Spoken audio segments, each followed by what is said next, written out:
ఇస్లాం ప్రకారం నక్షత్రాల వెనుక ఉన్న 3 రహస్యాలు. అస్సలాము అలైకుం వరహ్మతుల్లాహి వబరకాతుహు. మిత్రులారా, మనం రాత్రిపూట ఆకాశం వైపు చూసినప్పుడు లెక్కలేనన్ని నక్షత్రాలు మనకు కనిపిస్తాయి. అవి చూడటానికి ఎంతో అద్భుతంగా, అందంగా ఉంటాయి. కాని ఎప్పుడైనా ఆలోచించారా, అల్లాహ్ సుబ్హానహు వ తఆలా ఈ నక్షత్రాలను కేవలం రాత్రిపూట ఆకాశం అందంగా కనిపించడానికి మాత్రమే సృష్టించాడా? లేక వాటి వెనుక ఇంకేమైనా పెద్ద ఉద్దేశ్యం ఉందా? ఇస్లాం ప్రకారం నక్షత్రాలు కేవలం ఖగోళ వస్తువులు మాత్రమే కాదు, అవి అల్లాహ్ యొక్క గొప్పతనానికి నిదర్శనాలు, అంటే ఆయాత్. పవిత్ర ఖురాన్ మరియు హదీసుల ప్రకారం అల్లాహ్ నక్షత్రాలను ప్రధానంగా 3 ముఖ్యమైన కారణాల కోసం సృష్టించాడు. అవేంటో ఈ వీడియోలో వివరంగా తెలుసుకుందాం. మొదటి కారణం జీనత్, అంటే అలంకరణ. అల్లాహ్ ఈ విశ్వాన్ని మనకోసం ఎంత అద్భుతంగా సృష్టించాడో చెప్పడానికి నక్షత్రాలు ఒక నిదర్శనం.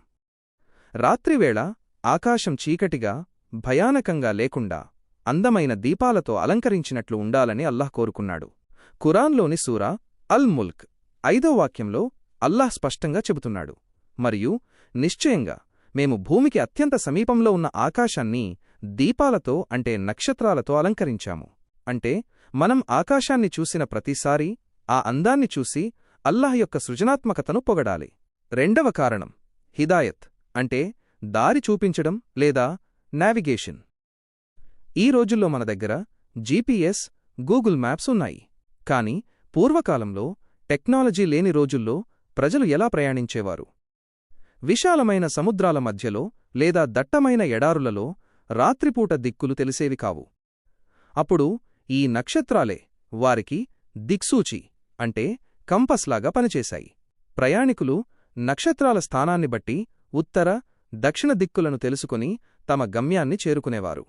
దీని గురించి సూరా అల్ అన్ ఆమ్ వాక్యం 97లో అల్లాహ్ ఇలా సెలవిచ్చాడు, మరియు ఆయనే నేల మరియు సముద్రపు చీకట్లలో మీరు దారి కనుగొనడానికి మీకోసం నక్షత్రాలను సృష్టించాడు.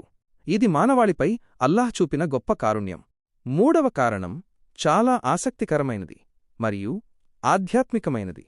రుజూమ్, అంటే శైతాన్లను తరిమికొట్టడం లేదా ప్రొటెక్షన్. ఇస్లామిక్ విశ్వాసం ప్రకారం జిన్నాతులు లేదా శైతాన్లు ఆకాశం వైపు వెళ్లి అక్కడ జరిగే దైవ నిర్ణయాలను రహస్యంగా వినడానికి ప్రయత్నిస్తారు. అలా వారు పరిమితి దాటి పైకి వెళ్లడానికి ప్రయత్నించినప్పుడు వారిని తరిమికొట్టడానికి అల్లాహ్ ఈ నక్షత్రాలను లేదా వాటి నుండి వచ్చే ఉల్కలను ఆయుధాలుగా ఉపయోగిస్తాడు. మనం వీటిని షూటింగ్ స్టార్స్ అని కూడా అంటాము. అల్లాహ్ సూరా అల్ముల్క్లోనే దీని గురించి కూడా ప్రస్తావిస్తూ, మరియు వాటిని, నక్షత్రాలను మేము శైతాన్లను కొట్టే నిప్పుకణికలుగా చేశాము అని చెప్పాడు. ముఖ్య గమనిక: జ్యోతిష్యం వర్సెస్ ఖగోళ శాస్త్రం. చివరగా ఇక్కడ మనం ఒక చాలా ముఖ్యమైన విషయాన్ని గుర్తుంచుకోవాలి.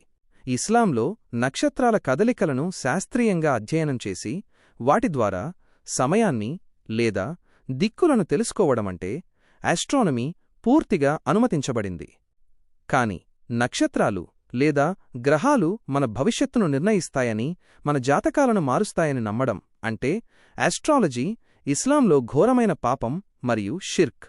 ఎందుకంటే భవిష్యత్తు అంటే గైబ్, కేవలం అల్లాహ్కు మాత్రమే తెలుసు. నక్షత్రాలు కూడా అల్లాహ్ సృష్టిలో ఒక భాగం మాత్రమే, అవి ఆయన ఆజ్ఞకు లోబడి ఉంటాయి. సో ఫ్రెండ్స్, ఇస్లాం ప్రకారం నక్షత్రాలు కేవలం మెరిసే వస్తువులు మాత్రమే కాదు, అవి అల్లాహ్ యొక్క శక్తికి మరియు మనపై ఆయనకున్న శ్రద్ధకు గొప్ప నిదర్శనాలు. ఈసారి మీరు రాత్రి ఆకాశం వైపు చూసినప్పుడు ఈ 3 విషయాలను గుర్తుంచుకోండి మరియు అల్లాహ్ గొప్పతనాన్ని స్మరించుకోండి. ఈ వీడియో మీకు నచ్చితే లైక్ చేయండి, షేర్ చేయండి.